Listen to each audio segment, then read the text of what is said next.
Tout d'abord, ce post est axé sur la prière mais il est tout autant valable pour les paroles, les pensées et toute forme d'énergie quelle qu'elle soit. Quelle que soit la religion, toute prière est puissante, d'une puissance exceptionnelle.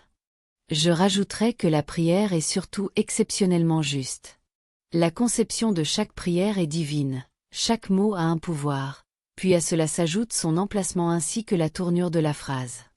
La prière appelle toujours des forces supérieures ainsi que l'égrégore auquel elle est rattachée. Toutefois, vous pouvez vous demander pourquoi certaines prières ne sont pas entendues. Ne doutez pas, toute prière est entendue. La réponse peut prendre plus ou moins de temps. Tout sera dépendant de la puissance, de votre intention de cœur ainsi que de l'équilibre de la demande émise. La prière est exceptionnellement juste. En effet, la demande était-elle juste et équilibrée tant pour vous que pour votre prochain? Sachant que nous sommes tous frères et sœurs, la règle première serait bien de ne pas faire aux autres ce que l'on n'aimerait pas que l'on nous fasse.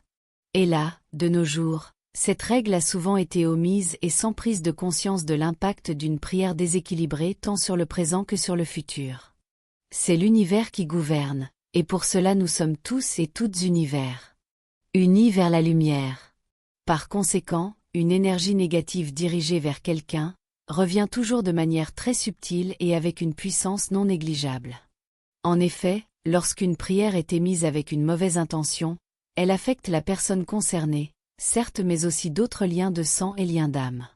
Par mauvaise intention, j'entends tout ce qui sort du contexte d'une demande de paix et d'harmonie dans le monde et pour tout le monde. Par exemple, quel est l'intérêt d'une prière pour demander une justice? La personne doute de la justice de l'univers et demande justice, voire sanction en nommant une personne. Dans ce cas, quel sera le retour de l'univers? Le retour pour la personne mal intentionnée certes, mais aussi pour sa descendance? N'oubliez pas que la société actuelle permet une négociation sur les héritages matériels, mais les héritages spirituels eux sont automatiques et non négociables. C'est le principe d'équilibre de toute demande, et donc des prières, ce que j'appelle l'envers de la prière. Prier à l'envers est une malédiction. Le malédiction. En effet, la prière est puissante et toujours juste. Tout comme chaque mot et parole a son endroit et son envers, il en est de même pour une prière. Si vous écoutez ce post, vous n'êtes sûrement pas concerné par des prières de mauvaise intention, mais probablement, vous ou un proche en avez été la cible. Sachez que l'univers est toujours juste et équilibré. Une personne ayant subi de mauvaises intentions via des paroles, des prières, ou toute autre forme d'énergie, sera toujours protégée et éloignée lors du retour. L'univers est toujours en action.